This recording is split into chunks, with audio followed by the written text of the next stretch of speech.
Bom dia, boa tarde ou até boa noite, estudantes da primeira série do ensino médio. Esse vídeo é sobre a devolutiva das últimas atividades que nós fizemos junto com as aulas do Centro de Mídias, cujo tema é as grandes navegações. Tá ok?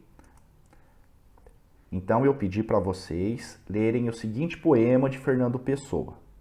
Vou ler para vocês. Mar português, ó mar salgado, quanto do teu sal são lágrimas de Portugal. Por te cruzarmos, quantas mães choraram, quantos filhos em vão rezaram, quantas noivas ficaram por casar, para que fosse nosso, ó mar. Valeu a pena? Tudo vale a pena, se a alma não é pequena. Quem quer passar além do bojador, tem que passar além da dor. Deus ao mar o perigo e o abismo deu, mas nele é que espelhou o céu. Bom, esse poema, vocês conseguiram perceber o tema dele? Será que o tema desse poema tem a ver com a nossa aula? Olha só como que o contexto histórico influencia as produções literárias. Então é muito importante que a gente também estude a história através desse tipo de construção cultural do ser humano.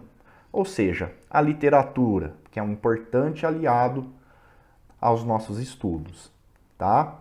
Então, só lembrando aqui que Bojador é uma localização geográfica e que era uma distância muito longa de Portugal, tá? Nós também temos aqui falando dos perigos, né?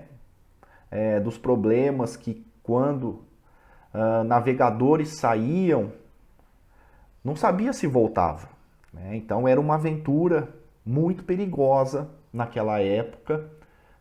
Você entrar dentro de uma caravela ou de outro barco qualquer e sair navegando, muitas vezes rumo ao desconhecido. Depois que eles já traçavam uma rota conhecida, ficava um pouquinho mais fácil. Mas foi nessa época que tiveram os grandes descobrimentos. Se é descobrimento, é porque eles não conheciam, tá?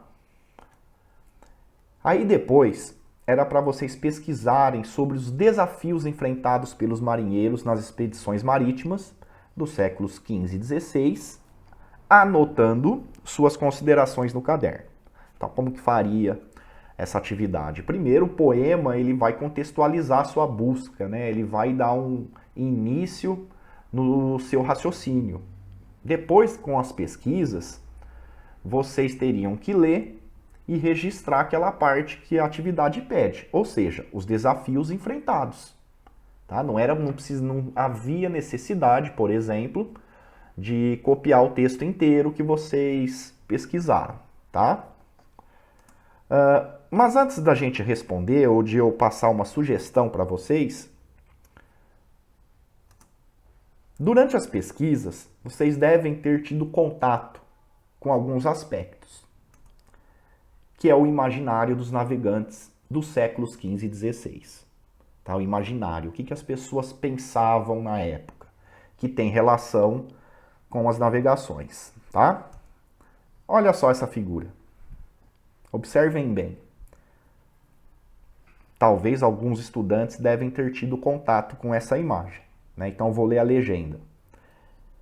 Diversidade de anomalias em representação de monstros a partir do imaginário europeu e ibero-americano. Ibero-americano. Então, esses adjetivos pátrios aqui é interessante a gente sempre tentar entender. Tá? Ibero vem de ibérica, ou seja, Península Ibérica, lá na Europa. Então, quais são os dois países que fazem parte da Península Ibérica? Portugal e Espanha. E americano tem a ver com o continente americano, não com os Estados Unidos, tá? Estados Unidos é estadunidense. Então, se você encontrar a palavra americano, tem que analisar o contexto. nem sempre americano está se referindo ao povo que mora no país Estados Unidos, né? Como a gente está acostumado a falar e ouvir em geral. Tá? Dependendo do contexto, americano é América, tanto do sul, central e do norte, ok? Então, ibero-americanos são as pessoas que viviam na Península Ibérica, Portugal e Espanha, e todas as pessoas que viviam no continente americano que vieram de lá. Tá? Os índios, eles tinham, os nativos, né, os indígenas, eles tinham um pensamento a respeito do mar culturalmente diferente dos europeus. Tá ok? Então, olha só, pessoas com olho só, pessoas sem cabeça, com duas cabeças, com pezão, com feição de animal, né? Então eles pensavam isso, né? Sempre tomando cuidado de não julgar a cultura do passado como sendo ignorante, tá? Muito provavelmente, se qualquer um de nós nascesse nesse período, também poderia compartilhar desse imaginário, tá? Eu digo também porque cada um tem uma cabeça, mas em geral as pessoas viam o desconhecido com olhos fantásticos, né, relacionado à fantasia. Continuando. Vamos ler um relato do viajante italiano Antonio Pigafetta durante a expedição ao Brasil a bordo do navio Fernão de Magalhães no século XVI. Ao cabo de 15 dias, chegaram até nós outros 4 gigantes. Vinham sem armas, mas sabemos, em seguida, que as haviam deixado escondidas entre as moitas. Parece que sua religião se limita à adoração do diabo. Julgam que, quando um deles está morrendo, aparecem 10 ou 12 demônios cantando e dançando ao seu redor. O demônio que provoca maior alvoroço e que é o chefe maior dos diabos é Sétebus. Nosso gigante afirmava ter visto uma vez um demônio com chifres e pelos tão longos que lhe cobriam os pés e que expelia chamas pela boca e por trás. Olha só, né? Um relato de um viajante. Será que dá para a gente conseguir identificar aonde termina o fato e onde começa a fantasia? Dá, né? Mas o que a gente pode aprender disso? O que Portugal passava nesse século XV para o XVI, durante a era dos grandes descobrimentos? Se vocês pararem para pensar, a mentalidade católica está muito presente aqui, né? Qualquer pessoa que tivesse uma cultura religiosa diferente era considerado herege e seguidor do diabo, ok? Olha essa outra imagem, né? Vamos ler a legenda. Navio em meio à tempestade e ventos contrários, rodeado por peixes voadores. Né? Então, um tempinho para vocês observarem a imagem, né? Quem está soprando. Olha lá nas nuvens, né? Tem a imagem de figuras humanas soprando de um lado, soprando de outro. Embaixo, aqueles peixes, tudo esquisito, né? Claro que existe peixe voador. Não aquele peixe voador que voa, que nem uma ave. Mas existem peixes que a barbatana, a nadadeira, parece uma asa e eles conseguem, no salto da água, ficar um tempo maior fora d'água, né? Então parece que eles ficam agitando as nadadeiras e parece com uma asa, mas eles não ficam voando, né, gente? Eles só ficam um tempo maior fora da água quando salta. Quem tiver curiosidade, digita lá peixe voador no Google, né? Mas óbvio que não vai ser do jeito que a figura, que essa ilustração da época mostra pra gente, tá bom? Continuando. Aqui outra ilustração, né? A legenda: em algum ponto o oceano acabaria e daria lugar a um enorme abismo. Né? Então, muita gente achava que se você fosse navegando, ia chegar num certo ponto, ia ter uma cachoeira que você ia cair para o infinito. Para o infinito, seja lá o que for, né? O que eles pensavam. Certo? Também era comum isso. Aqui, serpentes marinhas, né? Então, um detalhe de uma ilustração da época. Então, você pode perceber a serpente marinha. atacando um barco. E agora nós podemos retomar a pergunta. Vamos lá. A pergunta era assim: depois de ler o poema, pesquise sobre os desafios enfrentados pelos marinheiros nas expedições marítimas dos séculos XV e XVI, anotando suas considerações no caderno. Então, como sugestão de resposta, eu ofereço a vocês esses itens. Então, por exemplo, a cada 3 navios que partiam de Portugal no século XVI e XVII, um afundava.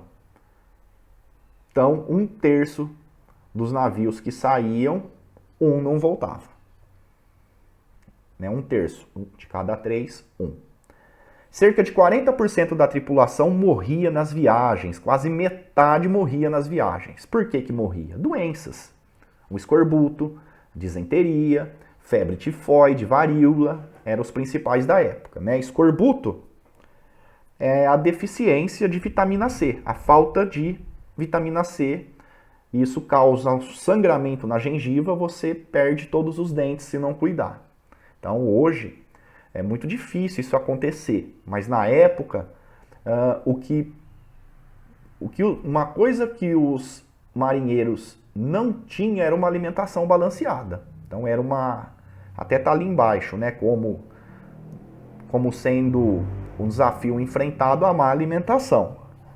Dificilmente eles de repente levavam uma laranja lá ou uma fruta cítrica que é rico em vitamina C para evitar esse tipo de avitaminose, que é a falta de algum tipo de vitamina. Desenteria, vocês já sabem o que é, É muito fácil você pegar uma desenteria até hoje. Se você não se cuidar, você se desidrata e morre, A varíola não existe mais, ela está erradicada. É um vírus, não existe mais, só em laboratório, tá? O que mais que nós temos como desafio? O mau cheiro. As pessoas lá, elas faziam cocô, não tinha banheiro. Quem era mais... quem tinha uma hierarquia mais elevada, tipo o capitão e alguns funcionários mais próximos, até tinha pinico. Mas a maioria tinha lá que colocar busanfa para fora do barco no mar e mandar ver. Às vezes não dava tempo, fazia lá dentro mesmo, Então você imagina o mau cheiro que não era, entre outras coisas, As acomodações eram precárias, Então, por exemplo, aqueles filmes que mostram aquela cabine do capitão sendo enorme. Olha, até existiram embarcações em séculos adiante com a cabine do capitão daquele tamanho, mas em geral até a cabine do capitão era pequeno. Muito, principalmente nessa época das caravelas. A gente poderia dizer assim que tinha no máximo 12 metros quadrados. E olhe lá, o resto das pessoas dormiam tudo amontoada no convés, Convés é a parte de cima do barco, e uma parte também dormia na parte de baixo lá dos porões dos navios, um em cima do outro, tá? Colchão, esquece colchão, travesseiro, nem rede tinha. A rede eles foram aprender com os indígenas do Brasil depois de algum tempo, tá? A má alimentação, eu já falei, eles comiam muito mal e o que tinha para pescar no mar, o que eles levavam de coisas que não eram muito perecíveis, ou seja, que durava bastante durante a viagem, tá? Então não era uma alimentação balanceada, isso daí acabava com a saúde de todo mundo. Aconteciam os motins, Então, com base em todos esses problemas, muita gente era o chamado marinheiro de primeira viagem, que acabava ficando insatisfeito junto com outras pessoas e acabavam se organizando para se revoltar dentro do navio. Óbvio que esses motins aí, quando eram sufocados, as pessoas morriam. A pena era de morte. Falta de higiene, já falei, não tinha banheiro, essas coisas, aconteciam estupros. As poucas mulheres que iam na viagem acabavam sendo estupradas. Existia também homossexualismo, tinha bastante desse tipo de problema nessas viagens, tá? Quem tiver mais interesse em querer pesquisar outras coisas, digita lá no Google como era uma viagem marítima no tempo dos descobrimentos. Entra no site da Super Interessante. Foi de lá que eu tirei esse resuminho aqui, tá? Que inclusive eu uso ele para as aulas presenciais como um texto, né? Para vocês fazerem essa atividade. Tá ok? Então, essa seria a resposta, tá? Os desafios enfrentados pelos marinheiros naquela época. Continuando. Aqui eu coloquei para vocês um testezinho que caiu no Enem de 2014. Eu vou ler o contexto para vocês e a gente vai fazer junto. Aliás, já fizemos, né? Então é correção. Já fizemos não, pedi para vocês fazerem. Então, Enem 2014. Todo homem de bom juízo, depois que tiver realizado sua viagem, reconhecerá que é um milagre manifesto ter podido escapar de todos os perigos que se apresentam em sua peregrinação. Tanto mais que há tantos outros acidentes que diariamente podem aí ocorrer, que seria coisa pavorosa aqueles que aí navegam querer pô-los todos diante dos olhos quando querem empreender suas viagens. Né? Então vocês estão percebendo que um documento do passado aí tem um sério problema de vírgula até, né? Mas a gente tem que deixar assim para não descaracterizar muito o documento histórico, tá? A gente coloca com falta de vírgula, coloca sem acento, né? Algumas palavras até são alteradas, né? Para não ficar muito difícil de entender. Mas documento histórico a gente percebe como é diferente da nossa escrita do dia a dia, tá bom? Bom, esse relato, associado ao imaginário das viagens marítimas da época moderna, expressa um sentimento de... Atenção para o que está escrito aqui, hein? Época moderna. Né? A gente acha que época moderna é a nossa época. Né? Historicamente, nós falamos das grandes navegações situadas na Idade Moderna, que vem depois da Idade Média e antes da Idade Contemporânea. Então, nosso período histórico chama-se Idade Contemporânea. A Idade Moderna, ela vai englobar, então, os séculos XV e XVI, que faz parte das grandes navegações, tá bom? Então, a época moderna não é hoje, está se referindo à Idade Moderna, tá? Quem tiver curiosidade, digita lá no Google, linha do tempo tradicional e deem uma olhada, tá bom? Repetindo a pergunta, esse relato, associado ao imaginário das viagens marítimas da época moderna, expressa um sentimento de gosto pela aventura, fascínio pelo fantástico, temor do desconhecido, interesse pela natureza, purgação dos pecados? Veja, não está falando de pecado nenhum, para começar. Vamos excluindo. Então, purgação dos pecados não seria. Gosto pela aventura, está falando que é legal sair para as navegações aí, etc.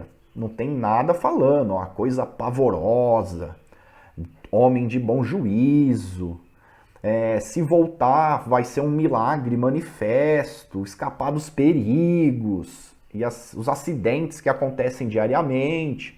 Então isso não é gosto pela aventura, né? Fascínio pelo fantástico, fascínio é você se fascinar, você adorar, você gostar. É a mesma coisa que gosto pela aventura. Então, também não é. Também não está falando sobre interesse pela natureza. Tá? Então, esse relato, junto com o imaginário do século XV e XVI, a gente pode, então, concluir que tem a ver com a alternativa C. Temor do desconhecido. Ok? Então, quem acertou, põe certo. Quem errou, aprende agora. Tá? Aprende melhor. Bom, vamos relembrar aqui, esse mapa aqui mostra a rota das grandes navegações, tá bom? Depois, se vocês quiserem mais tempo para dar uma analisada nesse mapa, tem ali as legendas, tá? As primeiras viagens, Vasco da Gama, Pedro Álvares Cabral, Cristóvão Colombo e outros, tá? Então tem a viagem do Bartolomeu Dias, que chegou no Cabo da Boa Esperança, né, chamado Cabo das Tormentas, chamava Cabo das Tormentas. Tormentas de tempestade, de perigo, etc. Quando ele chegou e voltou, ele mudou o nome de Cabo das Tormentas para Cabo da Boa Esperança. Ora, se ele chegou e voltou, né, era um lugar muito perigoso ali, o sul da África, porque é justamente onde o Oceano Atlântico se encontra com o Oceano Índico. E, entre outros aspectos, esse encontro entre esses dois oceanos deixa o mar um pouco revoltoso, tá? Claro que não é só isso, né? É um lugar repleto de tubarões também. Tem um monte de problema lá que trazia o nome de Cabo das Tormentas. Aí depois, a gente tem a primeira viagem que realmente Portugal consegue chegar na Ásia, no Oriente, né? Chega lá em Calicut, na região da Ásia, tá? Da Índia, no caso, o país hoje. Né? Se vocês olharem a legenda, quem que chega lá? Vasco da Gama, é o primeiro que chega. Ah, professor, mas tem um amarelinho ali também. Não, mas o amarelinho na legenda vem depois, tá? No caso desse mapa que não tem... Ah, e tem as datas ali também, se vocês quiserem ver, tá bom? Então, primeiro chega o Vasco da Gama, né? Que emprestou nome ao time de futebol do Rio de Janeiro. Né? O Vasco da Gama chegou lá, volta, ele estabelece a primeira rota comercial com o Oriente, saindo de Portugal, contornando o continente africano. Né? Porque vale lembrar que o mar Mediterrâneo e as terras entre Europa e Ásia estavam dominados por outros povos e o comércio de especiaria dava muita riqueza para quem controlasse essas rotas. Tá? Então, por isso que Portugal quis fazer essa aventura de descobrir uma nova rota para o Oriente, né? A chamada Índias. Certo? Então, olha lá, amarelinho, Pedro Álvares Cabral. A missão do Pedro Álvares Cabral era fazer um comércio com o lugar que o Vasco da Gama chegou antes. Tá? Mas antes, ele deu uma paradinha onde? Brasil, né? Deu uma paradinha. Então, a gente vai dar uma analisada sobre essa, entre aspas, paradinha, né? Será que isso foi um acidente? Será que isso foi intencional? Né? Então, a historiografia ainda está trabalhando nisso, mas a cada ano que passa, a ideia de ter sido um acidente fica mais fraco, devido às novas fontes, aos novos estudos que vêm sendo realizados. Né? História não é achar. História você tem que ter fatos, você tem que ter certeza, é ciência. Certo? Nós também temos o azulzinho, né, que é a primeira viagem de circunnavegação, né, de circunferência. No caso aqui, como o nosso planeta ele é um globo, é dar a volta em todo ele, né? Lembrando que a Terra, o nosso planeta, não é uma esfera perfeita, né? Ela é achatada nos planos, fica inclinada, aquelas coisas todas que vocês já aprenderam em ciências. Tá? Mas seja como for, o Fernão de Magalhães, ele foi o primeiro que deu a volta no mundo, tá bom? Vale observar que ele morreu no caminho, tá? Então, quem acabou terminando a viagem de volta ao mundo foi o Sebastião de Elcano, tá? Então, se vocês quiserem detalhes, digitem no Google o nome desses navegadores, vocês vão fazer a festa. E para encerrar o mapa, nós temos ali a viagem de Cristóvão Colombo, né? Um navegador genovês, né? Genovês lá da Itália. Na época a Itália não era um país, eram várias regiões, vários reinos, né? Cada reino tinha lá o seu príncipe, o seu duque, o seu mandatário. Né? E o Cristóvão Colombo, ele acaba trabalhando em nome da Espanha. Tá? Ele sai, ele tem aquela ideia de dar a volta pelo mundo, né?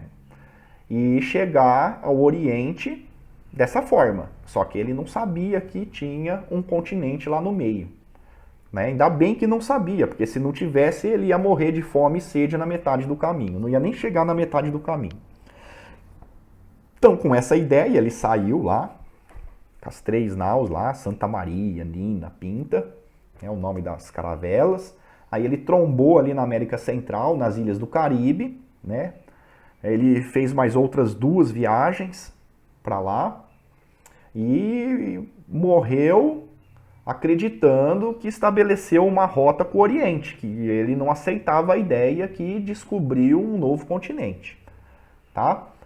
E lembrando que em 1492 que o Cristóvão Colombo chega na América, né?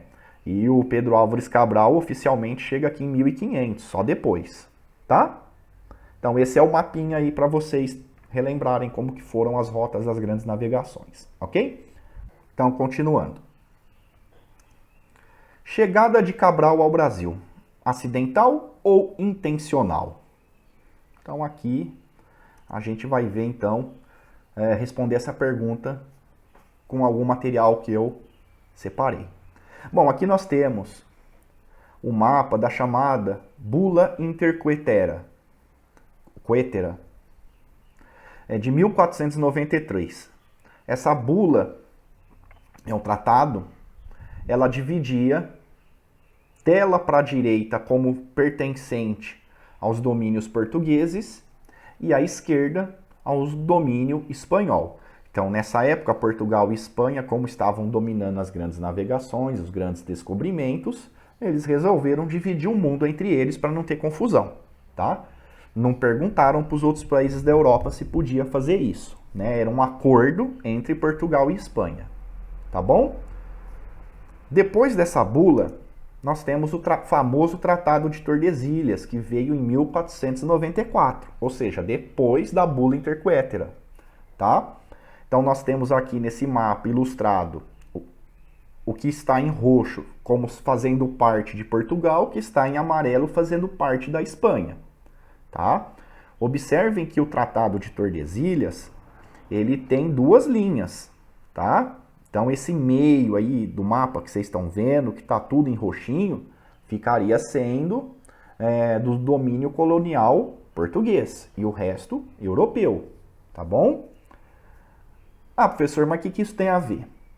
Por que Portugal, então, quase entrou em guerra com a Espanha para aumentar essa linha proposta lá de 1493? Ou seja, quando a proposta foi a Bula Interquetera, Portugal não gostou nem um pouco disso. Falou, não, pode parar, não quero isso aqui não. Vai dar rolo entre nós. Vamos aumentar essa linha um pouco mais lá para oeste. Né? Para quem olha o mapa, do lado esquerdo, para quem olha, tá?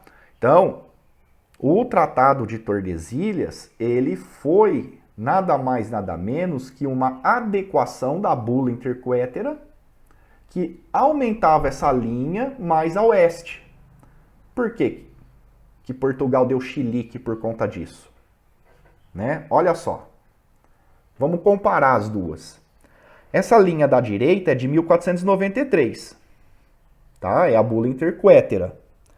A da esquerda é o meridiano de Tordesilhas, tá? Meridiano é o que passa, então, norte e sul, as linhas para fazer referências geográficas, né? Então, olha só a diferença. Vocês acham que é uma diferença substancial?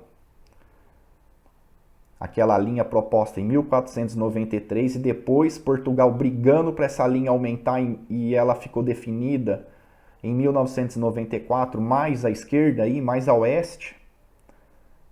Então tá, vamos, responde a pergunta. Por que Portugal brigou para aumentar essa linha em 1494?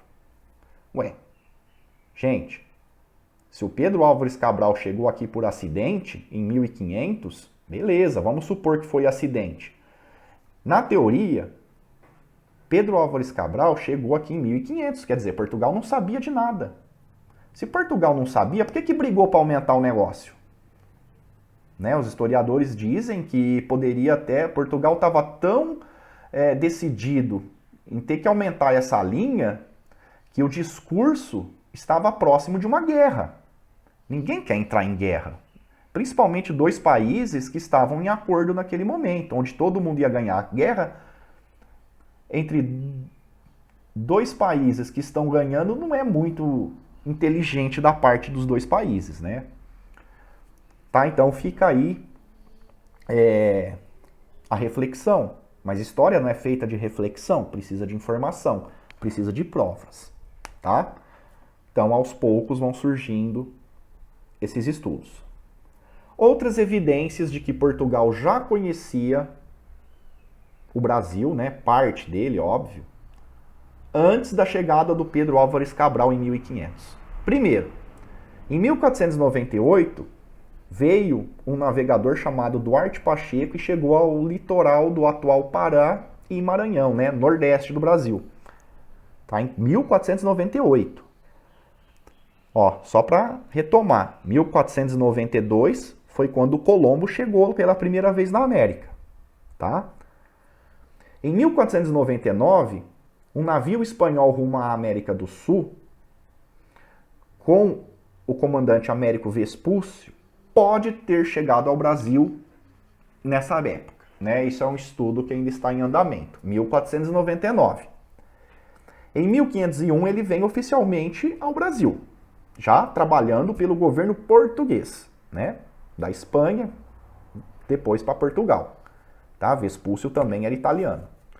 Pô, aliás, Américo Vespúcio, Américo foi ele que emprestou o nome do continente americano. Tá? Aí, em janeiro de 1500, novas pesquisas apontam que o navegador Vicente Pinzon esteve no Brasil, lá no Rio Amazonas. Tá? Lembrando que o Pedro Álvares Cabral chegou aqui 22 de abril de 1500, tá? Então janeiro é antes. Aí o Pedro Álvares Cabral, ele teve dentro da sua esquadra, que é o conjunto de navios, o Bartolomeu Dias, aquele mesmo que chegou no sul da África, que sabia o caminho de Portugal até o sul da África. Agora para e pensa. Se o Bartolomeu Dias já tinha chegado no sul da África, navegando pela costa africana, será que ele não ia falar nada pro Cabral? Ó, é por aqui. Para que você tá querendo ir para lá? Será que ele não ia ajudar o Pedro Álvares Cabral a, vamos colocar entre aspas, não se perder? Esquisito isso, né? Uma coisa é você chegar num lugar que você não sabe onde quer ir.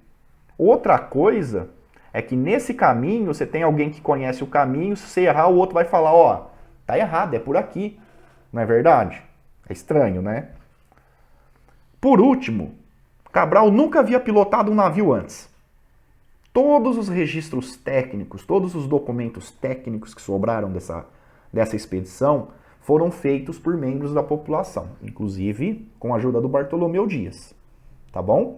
Então essas são evidências de que Pedro Álvares Cabral ele teve a intenção de vir ao Brasil e tomar posse, porque o Tratado de Tordesilhas dizia, entre outras leis constantes nesse tratado, de que, independente da linha do meridiano de Tordesilhas, a colônia só poderia ser colônia a partir do momento em que o país estabelecesse que estabelecesse uma posse, ou seja, que chegasse lá e começasse a explorar o local, tá? Continuando. Outros elementos concorrem para aumentar as probabilidades da hipótese de Cabral ter outra missão a realizar no Atlântico, que no caso é vir para o Brasil, antes de seguir para o Oceano Índico, que no caso era para chegar lá em Calicut, na Índia, que Vasco da Gama já tinha chegado antes. Tá?